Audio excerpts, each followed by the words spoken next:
Hello, hello, hello. My name is Melissa Frey. I'm an author, editor, and author business coach. Today we are going to talk about the self-editing process. So basically, what happens after you write your book, you type the end, you've gotten your first draft done.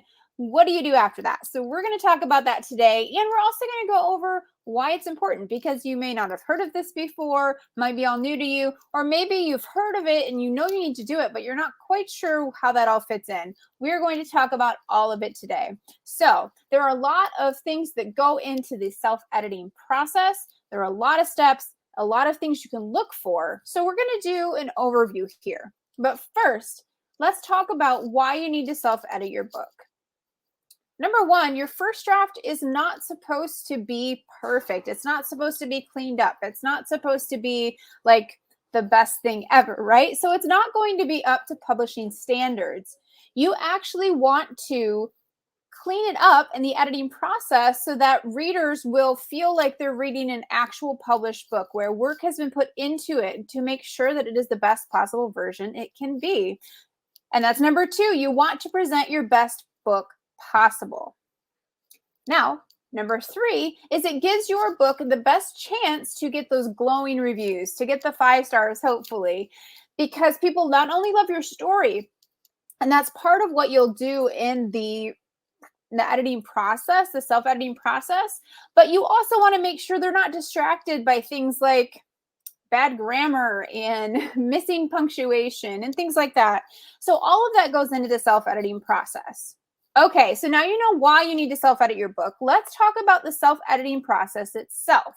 There are a lot of different steps to this. There are a lot of different ways to look at it, but I've kind of broken it into categories, and I'm going to give you some basic examples. I'm not going to get into all of the details because we would be here for hours if I did, but I will give you an overview. So the first step of the self-editing process is what I call a clean first draft. Now, some experts, I'd like to use that word kind of, experts with air quotes. So some experts might say that you don't want to edit while you're drafting. And if that trips you up, if you need to just draft to get it on the page and it trips you up to like go back and edit it all, then by all means, don't edit during the first draft. The first draft is intended to get all of your thoughts out so that you have something to work with in the editing process. But if you were like me and you just can't help yourself, for one, for two, you want to make sure that the first draft actually is indicative of the way you meant to say things. So let me give you an example. I actually wrote a scene that I was super happy with. I thought it was the perfect scene, had all the emotions in it that I wanted. But then when I went back to reread it, it just kind of fell short. And so I did that within, about 24 hours or 48 hours, or with it, the next writing session. I went back and read that scene. And I said, oh, this just doesn't feel like I wanted it to feel. So I went in and just tweaked a few things. I just added more of the emotion into it. I cleaned it up a little bit. Now, of course, you don't want to spend a lot of time here with all of the details and the punctuation and grammar, because I could have taken that scene completely out and it would have just been a waste of time. But when you're still kind of in that headspace of what you want that scene you envisioned it to be, when you're still in that headspace and it's only been a few days since maybe you wrote it last, you still know how you want it to feel and you know how you want it to come across. And so you can actually add in things that will help bring that out. I also do this because I basically, on my next writing session, I will go back and reread through and do slight little tweaks like this. I don't want to even call them edits because I don't want to give you the impression that you need to have it completely clean. But I will go back through and read what I wrote in my previous session. It also helps me get in that mind space of where my story was coming from so that when I start drafting again, I am in that headspace and I get in that flow. It helps me kind of get in the flow of my story. So if this works for you, awesome. Try it out. If you're not sure if it'll work, yeah, by all means, try it out. If it sounds like it's going to hang you up, because I don't spend a lot of time doing this. I just read through it. I give a few little tweaks if I notice something, but I don't spend a lot of time, but it allows me to get into that headspace. If this works for you, again, try it out. If not, completely ignore this step and move on to the next one. All right, so the second phase, I guess I'll say, of self-editing is your developmental edits. Now, there is a process for self-editing, and there's a certain like strategy or checklist to follow, because certain things need to be done in a particular order. It's just not only good practice, but they build on each other. So you'll kind of see what I mean when I go along. But first is your developmental edits, after your clean first draft, that is. And you're going to look for things here. There are going to be multiple drafts in your developmental edits, and it's going to be unique to you as well. So you may be really strong and don't have any plot holes that you need to fill, where another author might have a lot of plot holes that they have to plug. Or for example, your timeline may kind of be a mess and you don't know exactly what's going on, but another author may be really strong in that. So you are going to need to know what your manuscript needs, what you as an author, where your weak points are, what you actually need to adjust for. Now, the developmental edits can include several drafts, like I said, and these can all be separate drafts. You can combine different topics to during a certain draft and work on both things simultaneously if that works for you. You have to develop your own process here. So that's why, before we get into the developmental edits, I always recommend you do your clean first draft, you type the end, you let your manuscript sit for a few days, weeks, months, however long it feels to get your brain away from it. Then when you get into your developmental edits, you first read through your book. This allows you to see it as a book instead of a manuscript. So you read it as if you were reading a regular book. And once you go through all of those steps, you're going to start to identify those things where they're weak points. And you can make yourself notes to come back to them. And you can say, oh, my timeline is all over the place. I'm going to make sure I do a timeline edit. And so during that read through, that's when you can identify where your developmental issues are and what edits you may need to do those. Now, a lot of times during the editing process and during developmental edits, you do one draft and you clean up your plot holes, for example. You do another draft, you clean up your timeline. You do another draft, you clean up descriptions and consistency and clarity, continuity, things like that. And then you realize, oh man, well, these characters are kind of all over the place. I need to make sure their character arc is strong. And so you have to add in another developmental edit for that. And that's totally fine. So I've already mentioned a few of these ideas. Another few of them could mean maybe point of view, looking at theme if you want to do that. And then another one, if you tend to be an overwriter and you seem to start repeating yourself and there's like certain things that it just feels maybe like the story is slowing down, the pacing might be a little bit off, I call that the cut. And when I overwrote my first book, I actually had a developmental edit that was just called the cut. And I looked for things like redundancies, like where I repeated myself, trying to, pinpoint an issue and bring it home, but it was just too repetitive. Look for pacing or reader boredom. If you start to get bored, your reader will definitely start to get bored. So look for those types of things. Make sure you have the right number of subplots and characters. And then also make sure you're saying things succinctly. So not only don't repeat yourself and don't have all these redundancies, but you also want to say things with the right amount of words. So maybe that means reducing the number of words, and there's a lot of ways to do that, but sometimes you need to use a little more words, and that's fine too. Okay, so once you get through all your developmental edits, you are going to move on to content editing.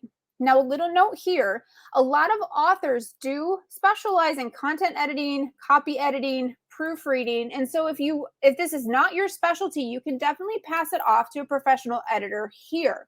However, I do recommend that you at least try to go through these steps yourself, because the more work that you get done on your book, the more work that you get done on your own manuscript before you pass it off to an editor, the better the editing will be, the better the quality will be, and the better your book will ultimately be. And you might actually save a little bit of money because the editor might not have to do as much work, right? So these are some things you look for when you're working on content editing. You can look at clarity and readability. You look at show versus tell and unnecessary words. You want to make sure your verbs are full of action and not passive. You want to look for adverbs and make sure you have the proper tenses. First person versus third person. You want to make sure that's solid. Your point of view, any repeating words you have, and also reader fatigue. So if something maybe the pace is too fast and it's consistently fast, the reader will get tired and want to put your book down. Or if they get bored and they'll get tired too, and they'll want to put your book down. So either way, if it's too slow or too fast, that ties into pacing. You'll want to look at that more on a content level, which is also called line editing. So that's like basically on a line by line level. Then you're going to move on to copy editing. And this is where you look for things like grammatical errors and typos and comma usage, punctuation, spelling, dangling modifiers. I'm not going to go into what that means now. You can Google that. And unintentional fragments, or maybe too many of them. This can also look at some point of view issues if those have not been addressed, but on a like word by word or line basis. Those kind of copy editing things, again, you want to have a professional editor on this and doing this for you in your manuscript, but the more you can get done yourself, the better. Then when you've done all of those things, you've got your developmental edits done, you've done the content editing, you've done the copy editing, you want to do a proofread. Now, a lot of authors save this until after the editor has done their work. So you'll do your developmental edits, content editing, copy editing, and then you'll send it to your editor. Once you get it back, you'll do a final proofread just to make sure everything is solid. You know exactly what changes the editor made, and it all feels good to you. So proofreading tips here is to read it aloud, and I like to say like a robot. So basically read it aloud like a robot, basically like that. And the reason is you can hear a lot more mistakes if you're reading it that way. It allows your brain to engage more with every specific word, and it helps you prevent missing words, because a lot of times if we're just reading normally, like something that comes out, our brains will fill in missing words that aren't actually on the page. And since you've looked at your manuscript a lot of times, I'm sure at this point you've done several drafts and you've read through it several times, it's going to be easy for you to fill in words that have never been there. So if you read it like a robot, it's just the way I choose to describe it. If you read it like that, you're more apt to pick up those missing words and fill them in. And then I also recommend that if you have contractions in your book, that you read them aloud as if they were the full words. So instead of don't, say do not. And I have gotten into the habit of doing this, that even when I'm not editing or proofreading, I tend to do that. But it's just because you can catch and make sure that you're using the right version. For example, the word your. Y-O-U'-R-E should be you-are. So if you read it like that and it doesn't sound right in the sentence, then maybe you're using the wrong version of it, and it should be Y-O-U-R. So it's just examples like that. Okay, so that's the self-editing process. There are some next steps after that. So I'm going to briefly go over those so you're not left hanging. Basically, you want to celebrate that you're done. Celebrate along the process for sure. Every edit you do is a cause for celebration. But when you're all done with it, celebrate it. You also want to hire a professional editor. I do have a free ebook for that, by the way, and the link is in the description for you. Basically, it's 10 questions to ask a prospective editor. So while you're in the process of looking, which, by the way, you want to start looking for a professional editor. If you know you're going to hire one, start looking right away. You're not going to necessarily book them for tomorrow and have them start tomorrow. But if you know it's coming, get on their schedule, because a lot of them can book up really quickly, and they're booked months out. Then after you've hired an editor and you have it all back and you've done the final proofread and everything looks great, then you're going to get your book ready for publication. There's a lot of things that go into that. I'm not going to go into detail here, but then you publish it. So basically that's the process of from when you type the end on your first draft to getting your book published. All right, so this is hopefully really helpful for you to get kind of an overview of the editing process. And there's a lot of things I've talked about. At least it gives you somewhere to start, somewhere to, even if you need to Google what some of the things I'm talking about. But here's a little bonus. If you are having trouble actually staying on track with your editing, what I found to be the most helpful is to get into a group. I actually have a membership that I started called Edit with an Editor, because I'd identified so many authors were having trouble, and I myself was having trouble staying on track with editing because I was left to do it myself.